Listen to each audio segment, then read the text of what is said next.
let's get to the Toronto Maple Leafs right now. And I know, obviously a lot of the hockey insiders basically saying that they don't think Kyle Dubas will be too busy on the UFA front. If anything, it would probably be something via trade.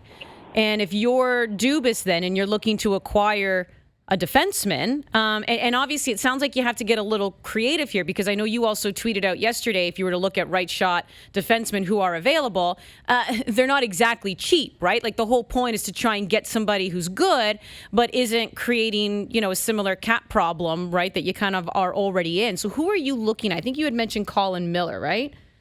Yes, I mean, just to comment on that right-handed shot list, to quote the great Phil Kessel, it's not good, eh? No. You got to mumble it, though. It's not good, eh?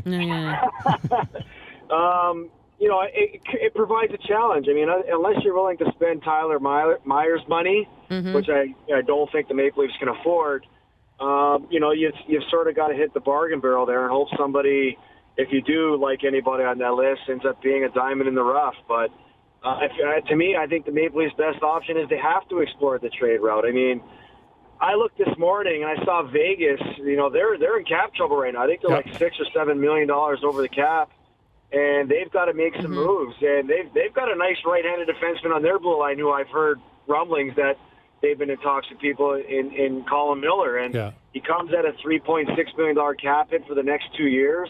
Has played the top pairing on their defense. I mean, maybe the Maple Leafs can call them and know that that they have to make a desperate move, sort of like what the Leafs had to do with Marleau, and maybe get him on the cheap.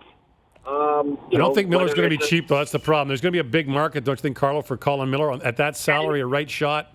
And you're absolutely right, Gord. I mean, you look at the trades that have been made right now. It's been right-handed defensemen, if not defensemen, that teams are acquiring. So it's going to be a difficult one to make for sure. But I think the Maple Leafs have to entertain a Carolina situation again. I mean, Brett Pesce would be the absolute perfect fit for this team with the cap hit and the position he plays, filling in that top right-hander role. But it's a matter of identifying what's out there on the right side. I mean, I was surprised to hear that even PK Subban was in the conversation of maybe the Maple Leafs entertaining him being here, and $6 million was the salary they were willing to pay out of his $9. I mean, if they're saying they're comfortable paying $6, I don't see where they can fit it in this roster if it means adding Mitch Marner, unless somebody like a Nylander or a Kadri or Connor Brown is going the other way. Money in has to be money out, and I guess I'm surprised they didn't take a shot at Justin Braun. I mean, a guy that went for 2 second-round picks. Maybe even a Matt Niskanen who had, salary go the other way. Maybe they could have entertained a Nikita Zaitsev. I don't know. These are all things that I've been sort of digesting and breaking down as we see them go. So it's definitely created a real big challenge for Kyle Dubas, because the hard part with Kyle Dubas is just like Patrick Marleau. Everybody in the league knows he needs a right-handed defenseman. So just like everybody in the league knew that they had to get rid of Patrick Marleau. So he's in a tough spot, and let's just hope that there's something out there that does upgrade the defense, because let's be honest, this team cannot go into another season without making an improvement on their defense.